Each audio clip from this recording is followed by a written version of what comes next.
Radio Mystery Theater presents...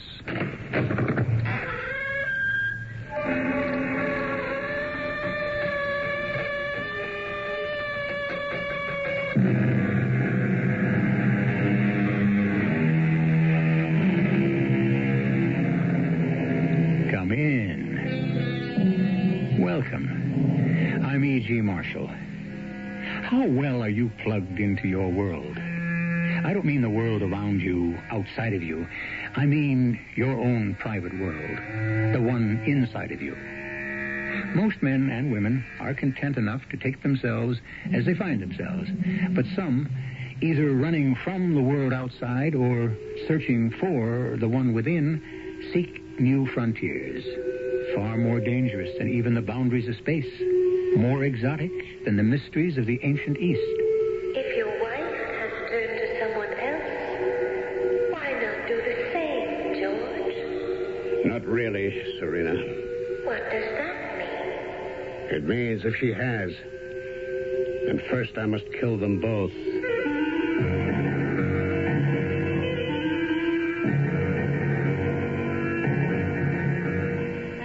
Our mystery drama, The Death Wish, was written especially for the Mystery Theater by Ian Martin and stars Ralph Bell. It is sponsored in part by True Value Hardware Stores. I'll be back shortly with Act One.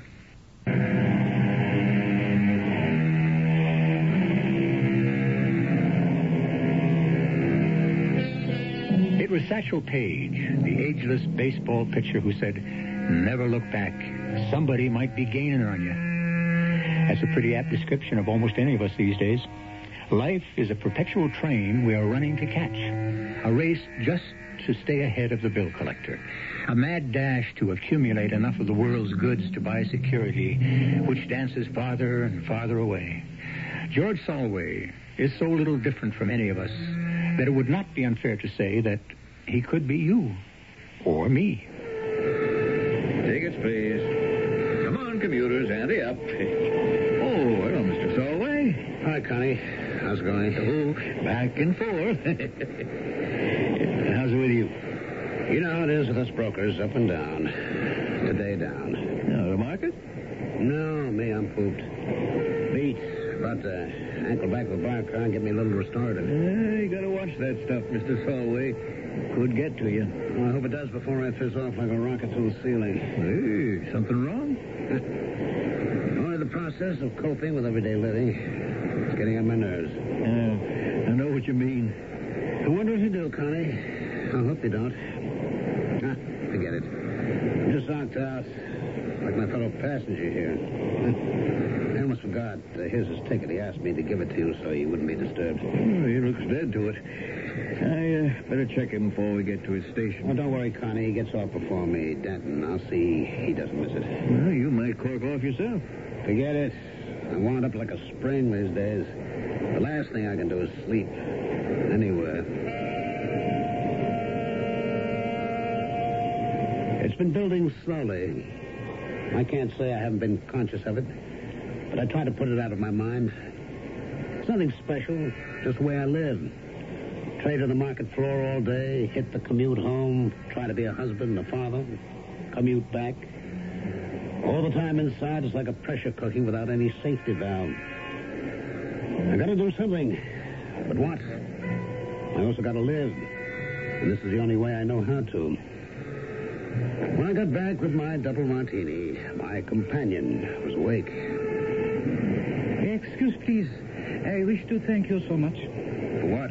For protecting my meditation. With your pleasure, my name is Ranjit Rabinathakur. It was most kind of you to tender my ticket. That's my pleasure. I have the habit, you see, to have some meditation by this time of day. I am on the late train, so it was important to me I remain undisturbed. Okay by me. I thought you'd gone to sleep. Oh, no, so far from that. My mind is totally awake. I hear all you and the conductor say, but I do not have to break my concentration. At the same time, I'm at rest. Huh? You mean you could meditate and hear us at the same time? Oh, yes. Well, what good is it then? I have the most good.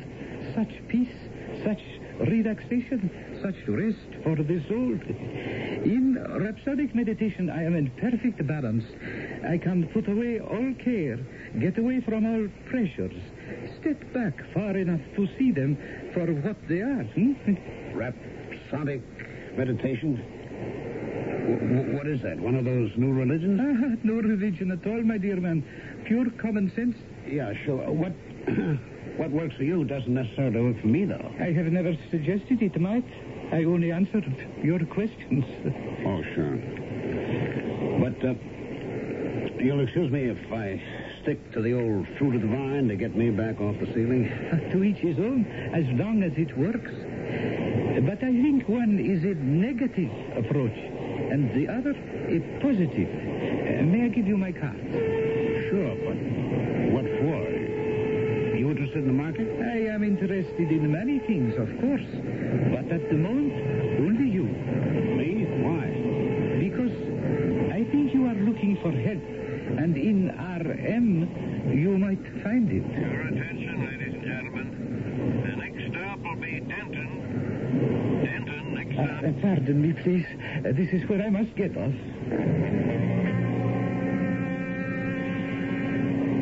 Strange character. And yet I'd give a lot to be as calm as he seemed to be. Crazy. All this meditation stuff. It'd never do for me. Besides, a martini had me all relaxed, so I was ready to go home and face Mary. And maybe just for once, not fly off the handle. Hi, Mary. I'm home. Hi, George. How was your day? Oh, you know, cat on a hot tin roof. You? The hours passed eventually. How about a drink? Honey, you get the late train. Dinner's all ready. I thought we might skip it tonight. You mean you thought I might? Well, it wouldn't do you any harm. Well, that's what you think. So I'll take it myself. You going to join me? No. What does that mean? You going to fight me? If I fight, darling, it's only for us. Please, eat dinner instead of drinking it. Hey, what is this? You're going to exhume the temperance union? But you're so thin, dear. You need proper nourishment. I'm worried. Desperately worried, that's all. About what? You're driving yourself right over the brink. You're so hyped up, you're making yourself a nervous wreck. You talk as though I was sick. Well, in a way, you are, dearest. Even your doctor says you're hypertense. So, that's the nature of the beast. What can I do about it? Well, there is something you can do about it. If you'd only try. What?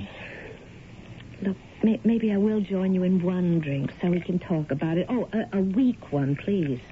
1 week martini coming up. What do you have in mind? Well, let's sit a minute. Oh, thank you, darling. To us. Sure. Oh, this is better. I was talking to Marge Findlay today. What's she looking for? More contributions? No, nothing like that. We were talking about traveling. Traveling? George, she and Bill are just like us. Except they're taking advantage of their freedom.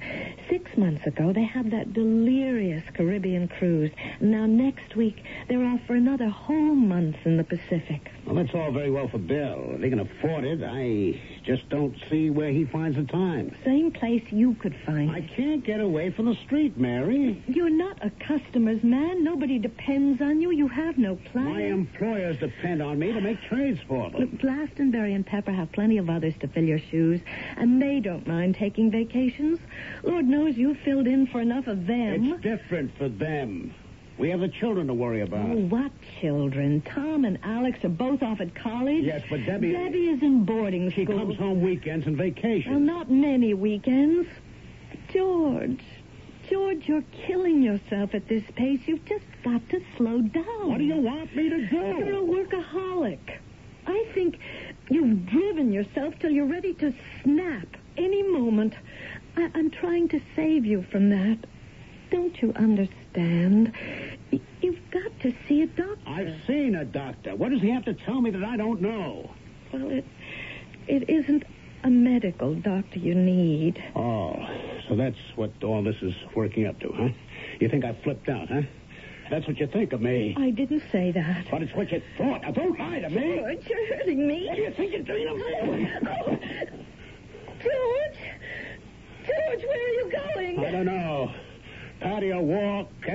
here, just so I can find a little peace. Every nerve in my body was singing, every vein and artery hammering. I could feel my heart pounding rapidly as if it were rising in my chest, pushing up against my throat so that it was hard to breathe.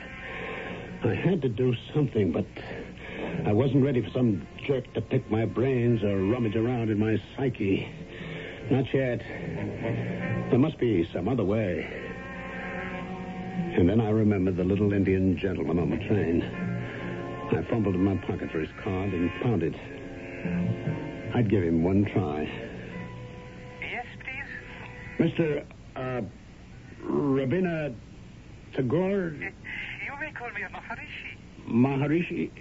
That's your name, too? Let us say my title. What does it mean? Oh, teacher will be good enough. Is that what you do? Teach this, rhapsodic meditation? I teach that, and the way.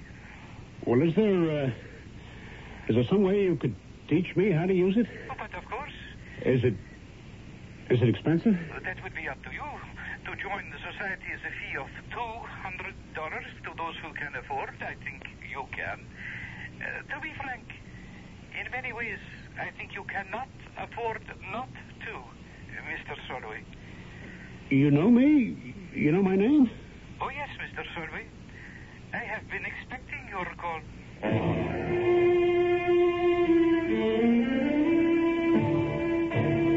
It seemed that the Maharishi operated out of his house in Denton, so I had to make an appointment for late Friday afternoon. I felt better making it. At least I'd taken some step to relieve my tensions, but I'd reckoned without Mary, who had the same object in view. Hi, Mary, it's me. George, we're out on the patio. We? I'll be right there. I didn't expect you home so soon, George. I have an appointment in Denton. I wanted to pick up the car so I could drive back.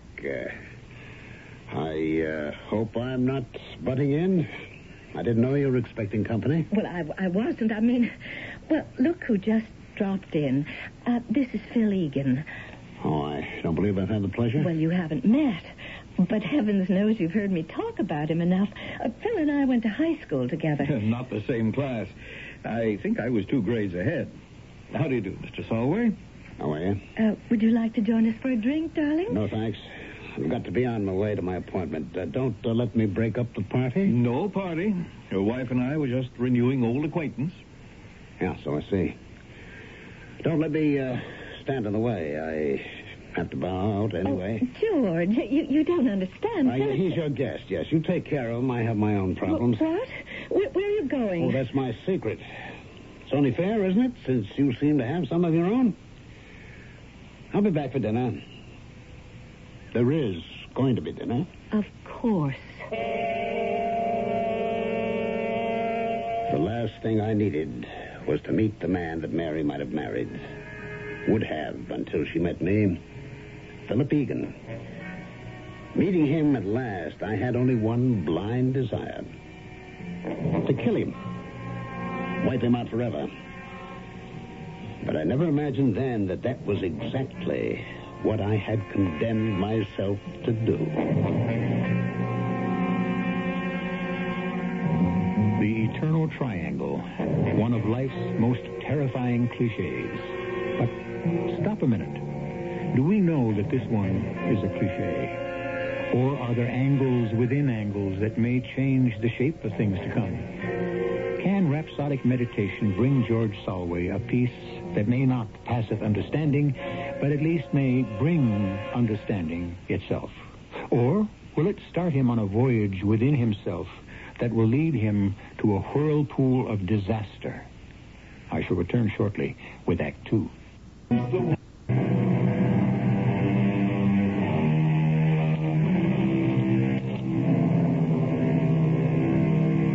What we're concerned with here is a product of our times.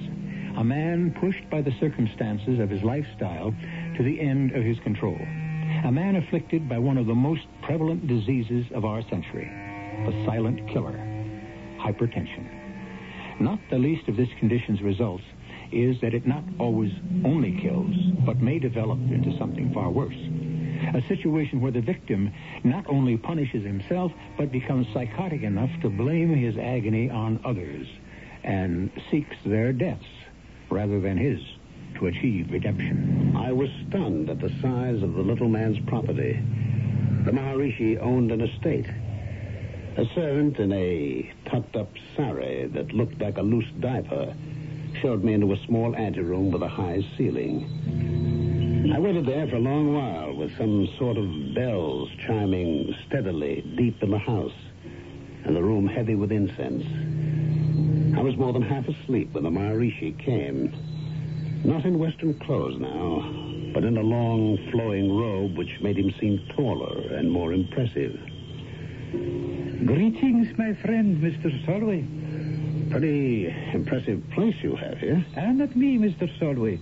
All of us who study the way belong to it, not it to us. Hey, wait a minute. Maybe I'm getting in over my head here. All I wanted to do was to try this meditation thing. Why not? There are no strings attached. But we've got kind of a whole thing going here. I mean, like a religion. If we want to progress beyond the meditation, that is your election. No one will pressurise you to do so. Only 3 things are asked. What? That you pay the initiation fee which you have, that you promise to try to use this gift for what it is, and never try to make it something it is not, and that you keep the word of the mantra we give you a secret known only to yourself. Well, sure. I agree. But do you think this will work for me? That is a question only you yourself can answer. Come, let us see what it means for you. It was a room shrouded in darkness, with flowers all around, and a scent of incense everywhere. He told me to remove my shoes, sat me in an ordinary chair, told me to close my eyes, and murmured the rhythmic syllables of the mantra quietly in my ear. I remained repeating them in my mind, and for 15 minutes, even though I was partly conscious of other sounds, a passing plane, a voice someplace in the house, a door closing, I sank through layers and then floated to the top of some lulling sea. And for the first time since I could remember in years, I knew peace.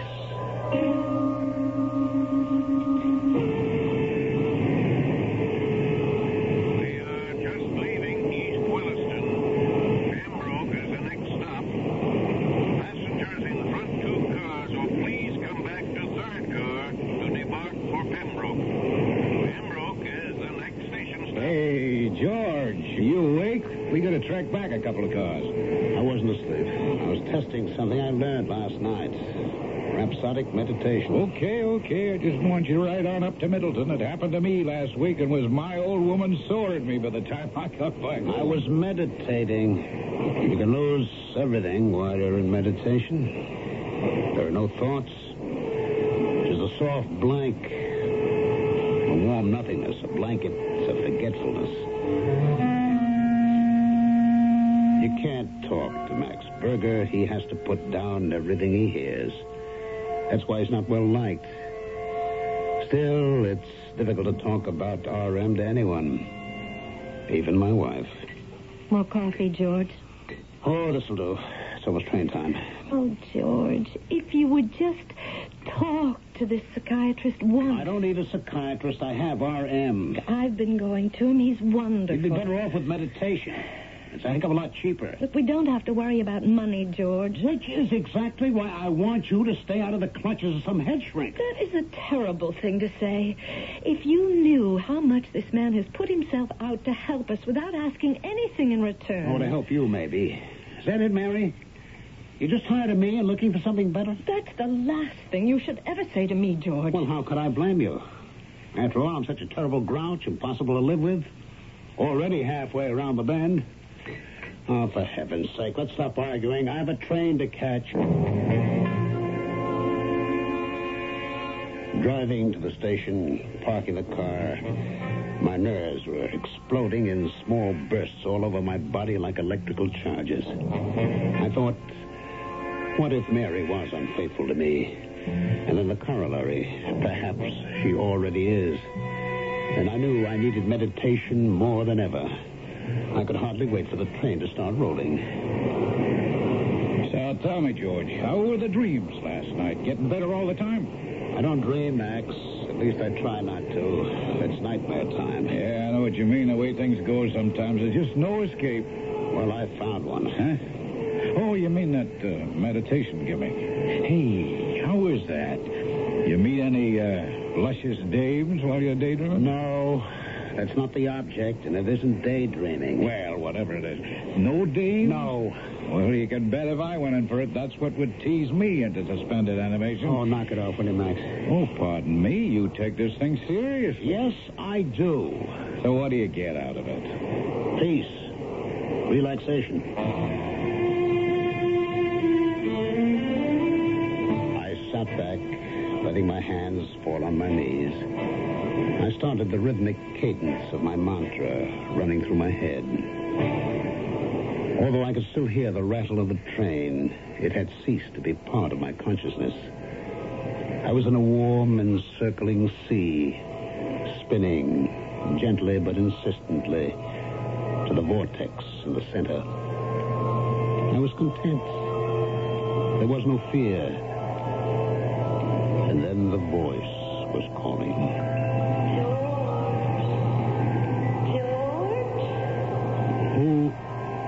Who is it?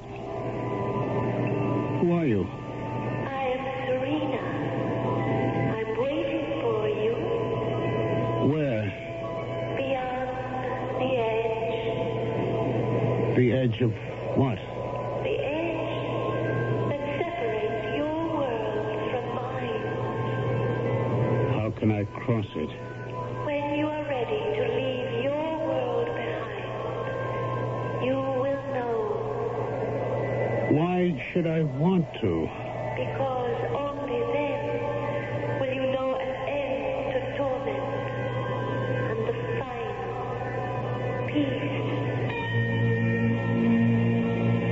Why did she look so hauntingly familiar? Why did she draw me so strongly? And why did I feel, in spite of almost overwhelming desire, that I must resist her? That she meant danger and disaster for me. Your attention, please. We're coming into Central Station. Last stop. Please check for any belongings before you leave this train. Hey, meditator. Hey. Better come on back and join the common folks. Are we in already? Just about. And don't tell me you've been meditating for a whole hour. I must have fallen asleep. Yeah, sure. And from the look of you, you must have had some dream. Oh, that must have been some gorgeous babe. Oh, come on, Max. Lay off, will you? Oh, man, you must have a guilty conscience. It's not me who should have the guilty conscience. Now, what does that mean? Oh, forget it, will you? The train's in. I want to get off. All through the business day, I couldn't forget it. What had I meant by that remark? Once during the morning, I called Mary, and twice in the afternoon. But she wasn't home. But it wasn't until after an unsuccessful meditation on the train going home that I finally faced the truth. I couldn't wait to face Mary with it. Where were you all day, Mary? I went shopping in the morning, had lunch with some of the girls, had my session with a psychiatrist in the afternoon. Why? I was trying to reach you all day. I'm sorry, George. Anything important? That depends on the point of view. Mary? Are you having an affair? An affair? With whom? This psychiatrist, whatever his name is? Are you out of your mind, George? Strange question for you to ask. I thought you decided I was. But you haven't answered my question. I won't dignify it by giving it one. Which means you are. Which means nothing of the sort. You're lying? I am not lying. Oh, really, George, this is the last straw. If you don't do something to pull yourself together again, either I'm going to have to leave you Or maybe I will have that affair. You better not. I wouldn't think you'd care much anymore. I care this much. If I catch you even so much as looking at another man, I'll kill you and him. Oh, don't be ridiculous. I mean it. I believe you do. Don't you see how sick you are? I am not sick. You look at you. The veins standing out in your throat. You're shaking all over. Even if you're not sick, then you must be feeling guilty about something. What is it, George? Is it you that's having the affair? Me? Me? You know, I've never even so much as looked at another woman. The thought has never entered my mind. What is it, darling? What is it that's driving you, pulling you apart, destroying you? On me. For once, I had to admit Mary was right. I was shaking. I could feel myself coming apart at the seams. And she was right about something else. I hadn't told her the whole truth. All day long, I had been thinking about another woman. The woman in my meditation. Serena. The woman every instinct told me I must resist. And yet whose spell still lay on me, drawing me irresistibly back to her. I couldn't wait to return to my meditation the next morning. You came back, George. Yes, Serena. I knew you would. Are you coming to me this time? How can I? It's so easy. Just cut your ties with your world and step into mine. I don't know how to. I'll help. Stand up. That's right. Now, look back. What do you see? I can see myself sitting, eyes closed, on the 837, on my way into the city. That's me, George Solway. That's my body. Not the George Solway that could be. The one filled with peace and fulfillment. Why don't you leave the other behind, George?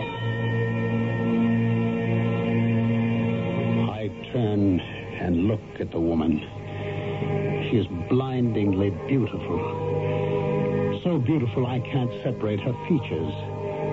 Only the overall loveliness and the radiance of calm and promise that makes me long to go to her arms.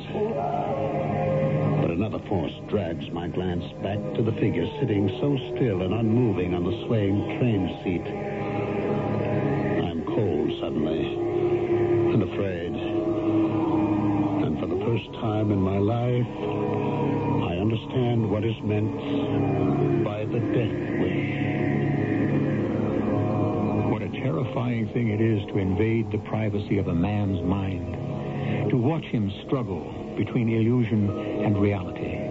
The sense of decency prompts us to walk away. And yet, how can we deny the fascination of a struggle unresolved? Won't you join me to discover how it is when I return with Act 3?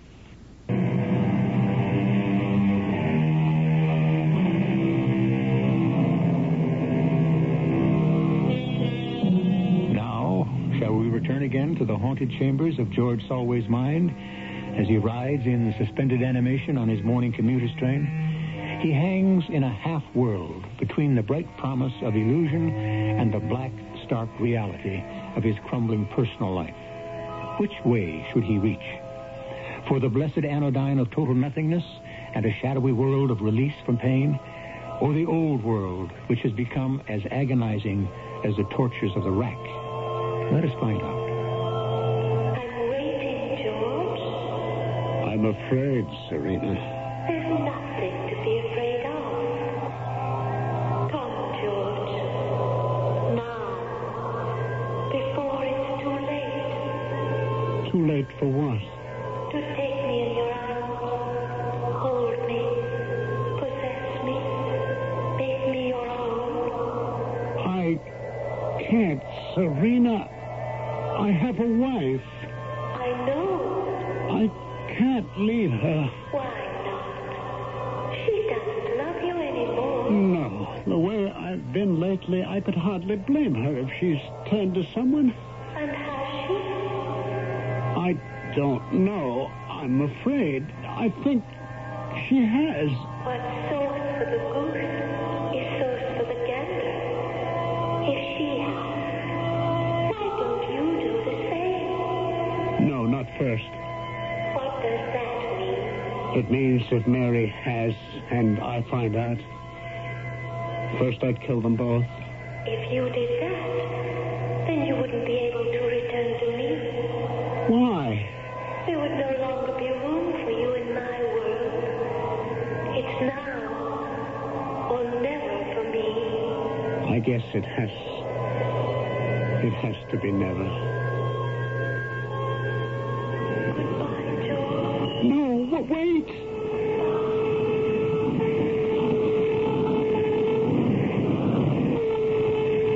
She was gone. I took some steps after her, but she was swallowed in the mist. Quickly, shakily, I stumbled back to where my body lay like a wax doll on the train seat. In sudden weakness, I reached for the armor of its protection, collapsing into it and coming awake with a roaring in my head, my mouth dry and burning. It was an endless day in the exchange. By the closing bell, my head was one solid, dull ache. I couldn't wait to get to the train and go back into meditation. It was strange. I dropped quickly away into nothingness, but as soon as I reached that plane, I found myself leaving my body easily and quickly. I roamed endlessly, free of the shackles of my aching head and twitching nerves. There was no time. It could have been a week, a day, an eternity. It was a shock to get home and find no Mary waiting for me. A shock that turned quickly into a nail-biting fury that drove me straight to the bar.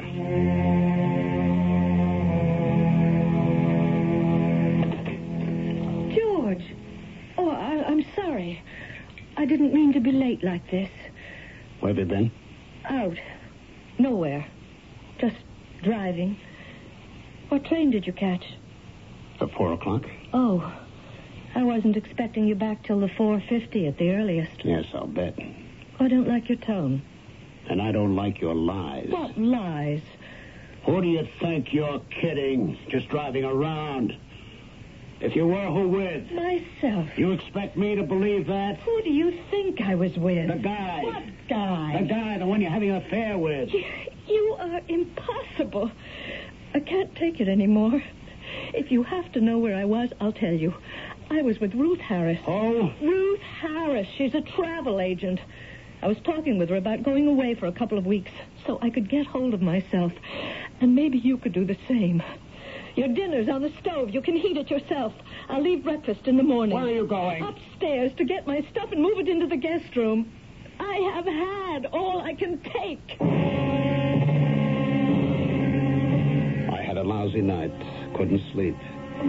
By morning, I was ready to break down the door of the guest room.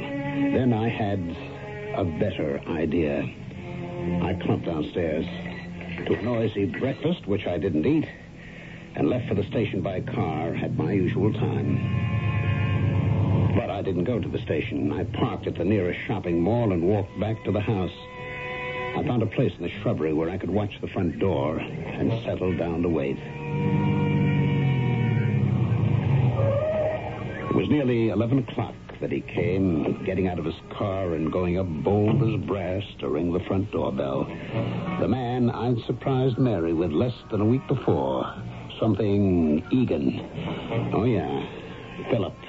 That was it. Oh, Phil, it's you. I've been frantic waiting. I came as soon as I could. Oh, you don't know how wonderful it is to see you. All right, Mary, take it easy. I can't anymore.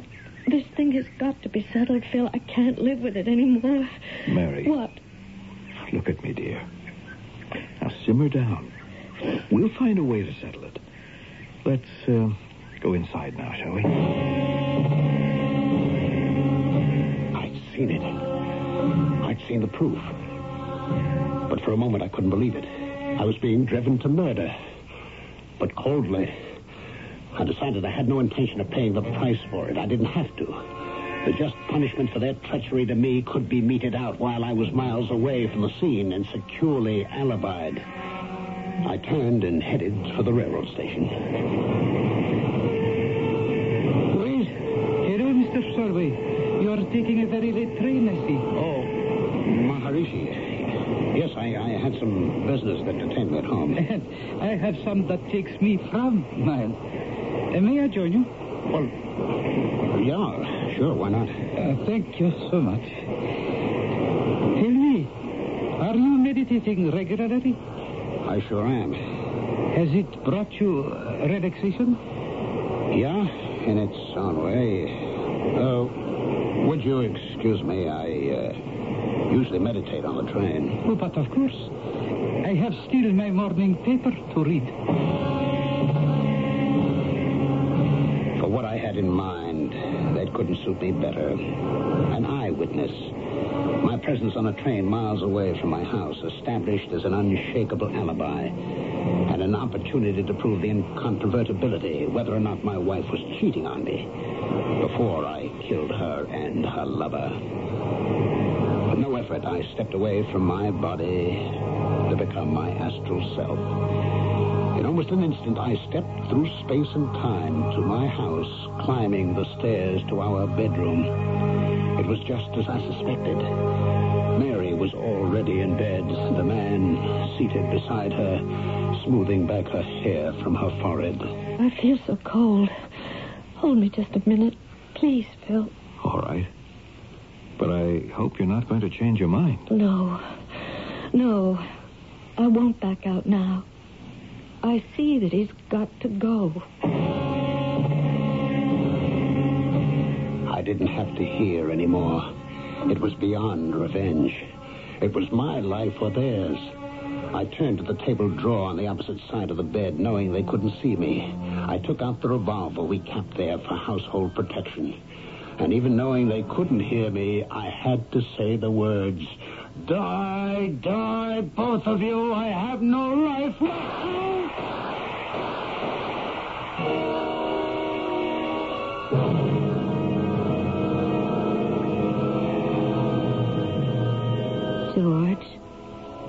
George, darling, can you hear me? What? Oh, my darling, listen to me. It's Mary. Mary? Yes, dear. It can't be. You're dead. No, darling. Open your eyes and look. I don't understand. I fired the shots. I saw you both fall back.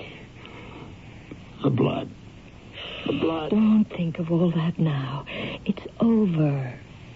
I think you better talk to the doctor. What doctor? My name is Dr. Egan, Mr. Solway. If you remember, we have met once. I killed you. In your mind, perhaps. Fortunately, the wish only remained father to the deed. It never actually happened. I don't understand. What did happen?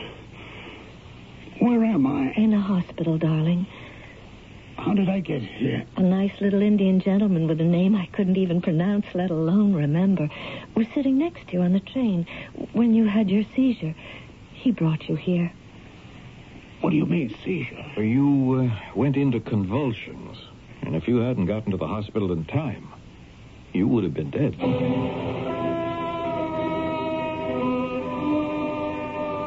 I still don't understand, Phil. It wasn't just hypertension? No, that was a result, not a cause. But what was the cause? Oh, that was the difficult thing to pin down.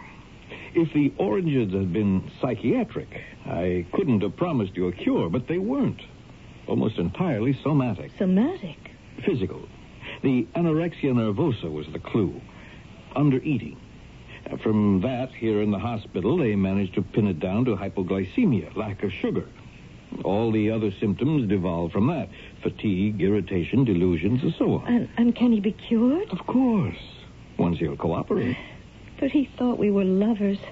He thought he'd killed us. Only in the mind. And he had the total excuse that at the time he was not in his right mind. He was very ill. Don't hold it against him, Mary. I won't. If only I could be sure that he wants me back. In his right mind, he will. Cherish him, Mary. If he didn't feel as deeply as he does about you, he wouldn't have been ready to risk everything to make sure that no one else could have you.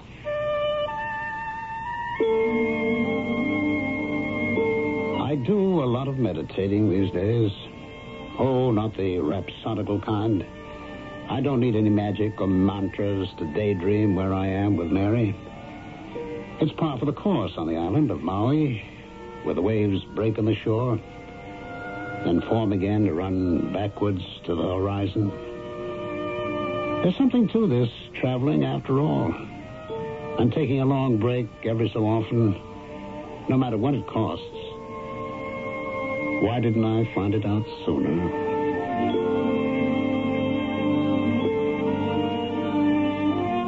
An object lesson for all of us.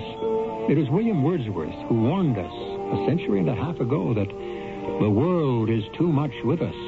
Getting and spending, we lay waste our powers. George Solway was lucky. He had a fearful warning, of course, but it was enough to save the rest of his life. I'll be back shortly. Hi, this is Michael.